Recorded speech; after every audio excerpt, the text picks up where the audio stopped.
దేశానికి చైనా విధానం కరెక్టా, అమెరికా విధానం కరెక్టా? రెండిటితో జాగ్రత్తగా మేనేజ్ చేయడం కరెక్టా? దేశానికి ఆయిల్ కొనుగోలు అన్నటువంటిది 24 దేశాల నుంచి కొనాలా, 40 దేశాల నుంచి కొనాలా?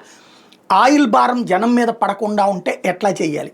అట్లాగే దేశంలో ఈ విదేశీ చొరబాటుదారులు, బంగ్లాదేశ్ నుండి వచ్చిన వాళ్ళు, రోహింగ్యాల నుంచి వచ్చే వాళ్ళు ఎవరైతే ఉన్నారో వాళ్ళని ఈ దేశంలో ఉండనియాలా, పంపించేయాలా? అట్లాగే విదేశాల్లో ఇబ్బంది పడుతున్నటువంటి హిందువుల్ని దేశంలోకి రానియాలా, ఆపాలా? అట్లాగే ఈ దేశంలోకి వ్యవసాయోత్పత్తుల్లోకి వద్దామనుకుంటున్నటువంటి అమెరికాని రానియాలా, వద్దా?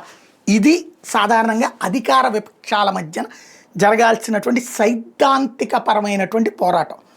నోట్ల రద్దు రైటా రాంగా ఖచ్చితమైనటువంటి విధాన నిర్ణయం. అది ప్రభుత్వం చేసింది, విపక్షం తప్పంది. జనం దగ్గరికి వెళ్ళారు, విధానపరం ఎవరి సిద్ధాంతాలు వాళ్ళు చెప్పుకొచ్చారు, ఎవరి విధానాలు వాళ్ళు చెప్పుకొచ్చారు. అట్లాగే జిఎస్టీ సిస్టమ్ అమలు కరెక్ట్ అంది ప్రభుత్వం, తప్పంది విపక్షం. ఇద్దరు కలిసి జనం ముందుకెళ్ళారు, ప్రజలు తీర్పిచ్చారు. అది సైద్ధాంతిక పోరాటం దేశంలో జరగాల్సింది. అది వాటిట్లో ప్రతి చోట ఫెయిల్ అవుతుంది కాంగ్రెస్ పార్టీ. అయోధ్య విషయంలో ఫెయిల్ అయ్యింది, కాశ్మీర్ విషయంలో ఫెయిల్ అయ్యింది, అట్లాగే పాకిస్తాన్ విషయంలో ఫెయిల్ అయ్యింది.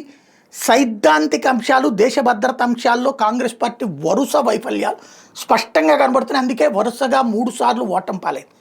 ఇక వాటితో పని కాదు. ఎందుకంటే గతంలోకి మళ్ళీ ప్రజలు వెర్రిగొర్రెల్లా లేరు. గతంలోకి మళ్ళీ మీడియాని మన చెప్పు చేతల్లో పెట్టుకుని ప్రజలకి తప్పుడు సమాచారంతో మోసం చేయడం సాధ్యం కావట్లేదు. What next? అందుకనినే కొత్త ఎత్తుగడ ప్రారంభించిందని చిన్న చిన్న అంశాలని బ్లోఅప్ చేసి, మహారాష్ట్రలోనేమో ఓట్లు ఎక్కువ వచ్చినాయి అని, బీహార్లోనేమో ఓట్లు తీసేస్తున్నారని రచ్చ. దీంట్లో ఏదైనా నడిచిపోతుంది. ఇక్కడి సిల్లీ ఇష్యూస్ ఇవి. స్థానిక అంశాలని ఎక్స్పోజ్ చేసుకురావడం, దాన్ని నెగిటివ్గా, ఇదంతా ఏంటి, ఊహాజనిత ప్రచారాలు లేదా దాన్ని ఏమంటారు, ఇన్స్టిట్యూషనల్ ఫెయిల్యూర్స్ని తీసుకొచ్చి దేశానికి కుట్ర సిద్ధాంతాలని ఆపాదించడం అన్నటువంటి ఒక తెలివైన ఎత్తుగడ. పెద్ద పెద్ద అంశాల్లో, సైద్ధాంతిక అంశాల్లో కాంగ్రెస్ మటాష్ దానివల్ల కాదు. ఎందుకంటే సుదీర్ఘకాలం పాటు బ్రిటిషోడి బానిసలాగా వ్యవహరించి ఈ దేశానికి అవసరమయ్యే ప్రయోజనాలు కాకుండా ఈ దేశ ప్రయోజనాలు ప్రపంచానికి తాకట్టు పెట్టొచ్చింది అది. అలాగే ఈ దేశంలో మెజార్టీ ప్రజల్ని అవమానాలకు గురి చేసింది, అవహేళనకు గురి చేసింది. కాబట్టి అవన్నీ చోట్ల ఫెయిల్ అయ్యింది.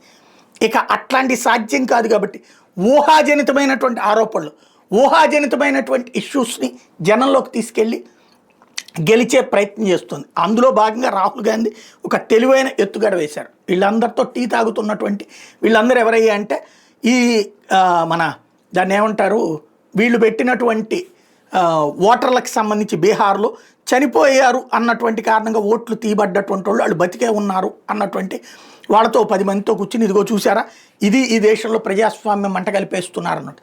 దానికి నరేంద్ర మోడీ ఎన్నికల సంఘం కలిసేసి తీసుకుంటున్నటువంటిది అన్నటువంటి.